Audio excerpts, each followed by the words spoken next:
Minister Chitutu finally granted bail. The Karamoja Affairs Minister, Mary Goretti Chitutu, has been granted bail by the Anti-Corruption Court. Chitutu and her brother Michael Chitutu Navoya were facing 6 counts of corruption, including loss of public property, receiving stolen property, and conspiracy to defraud. According to the prosecution, the Chitutu siblings allegedly diverted 14,500 iron sheets meant for the Karamoja Community Empowerment Program for their own benefit. Chitutu's lawyers applied for bail, citing her heart disease and willingness to surrender her diplomatic passport. The judge granted Chitutu bail on several conditions. She is required to deposit about 10 million Uganda shillings with the court, and each of her sureties must be bonded at 200 million Uganda shillings, not cash. Additionally, 2 land titles have been deposited to the court. Her brother, Michael Chitutu Navoya, was also granted cash bail of 3 million Uganda shillings. The case has been adjourned to the 27th of April for an update on the status of the investigation. Mwesigwa Kerry, reporting.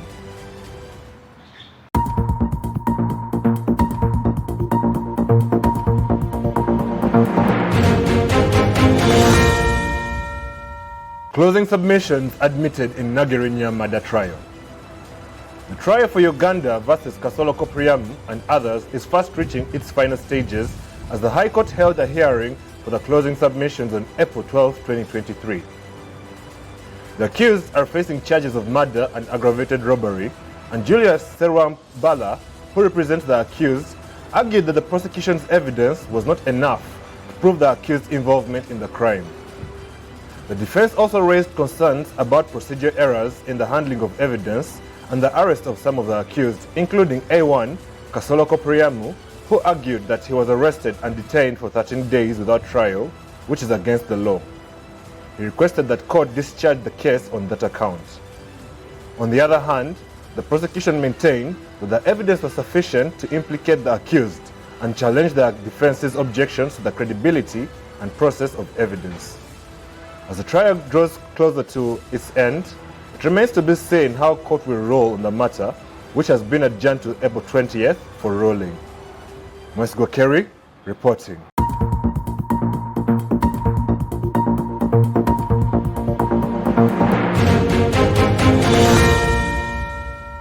Daily Monitor settles defamation lawsuit with President Museveni.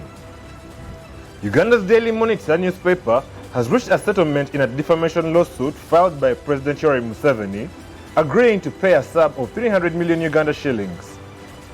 The lawsuit was filed after the newspaper published a story attributed to and sourced from the Wall Street Journal, alleging that the president and his associates had received the Sinopharm COVID-19 vaccine before frontline health workers and vulnerable groups. The president had taken issue with the story, citing it as false and detrimental to his reputation. Initially, the Daily Monitor refused to settle the lawsuit, but it later admitted the falsity of the story and apologized to the president. This development is a significant deviation from the newspaper's previous stance of standing by its stories at all costs, highlighting the importance of media platforms applying caution and diligence in their reporting to avoid lawsuits with expensive consequences. Mwesigwa Kerry, reporting.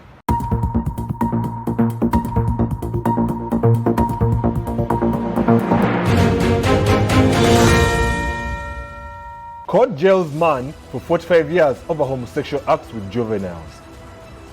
In a shocking case of homosexuality and child sexual abuse, Twesigye Simon has been sentenced to 45 years in prison by the High Court in Kampala, Uganda, this April 2023.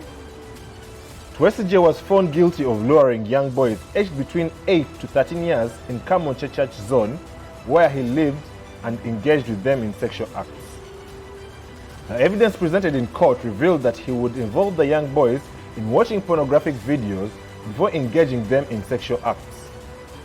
Witnesses also informed the court that Twesigye threatened the boys and their relatives to never report the incidents to the police. While Twesigye denied all the charges, the judge rejected his defense, stating that the boys who testified in court knew him very well and identified him with it without any sign that they were part of a ploy to frame him.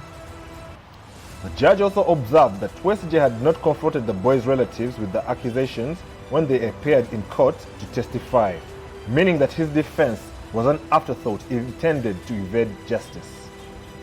Mwesigwa Kerry reporting.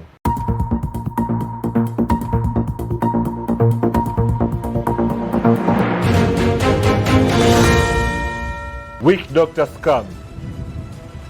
Namakula Fiona Charlotte, while appearing before Chief Magistrate Kamasanyu Gladys, was accused of obtaining money by false pretense.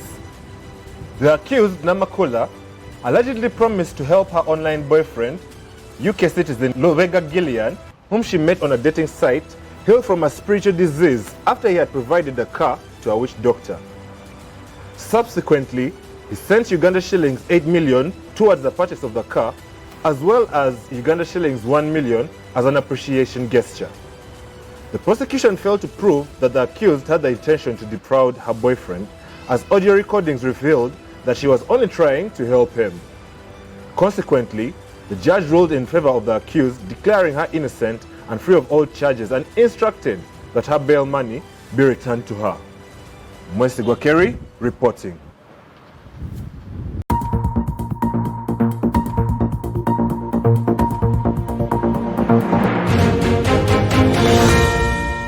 Wife arrested for killing husband with a saucepan.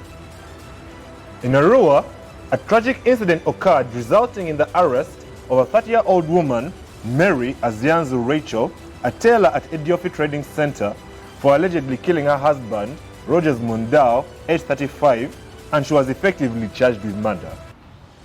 The incident took place in the early hours of Easter Monday, following a night out at the Carnival Royal Pub. According to the police spokesperson for the West Nile region, Josephine Angusia, the couple returned home drunk and began to quarrel.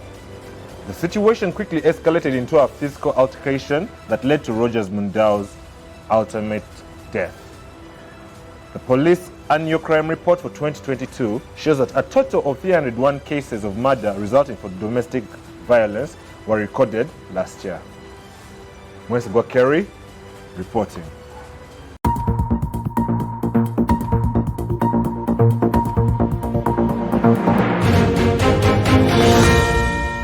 Cohabiting couples directed to draft written agreements.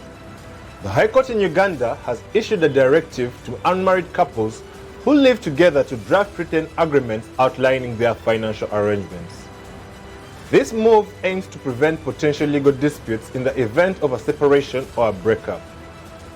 In this case, the plaintiff, Bigala Friedman, while appearing before Judge Musa Sekana, sued Lona Namuwenge, claiming that money deposited into the defendant's personal account, amounting to approximately 43 million Uganda shillings, was intended for business purposes, but it discovered that the defendant was having an affair with another man and withdrew the money for personal use. The court, however, concluded that he had failed to prove that the money was intended for business purposes and not for the defendant's personal use. Court further held that bedroom agreements cannot be enforced in a court of law, emphasizing the importance of written agreements for cohabiting couples. The court also stated that unmarried or cohabiting parties have no right to recover money made or contributed during the relationship unless it is jointly owned by registration or joint ownership. Mwesigwa Kerry reporting.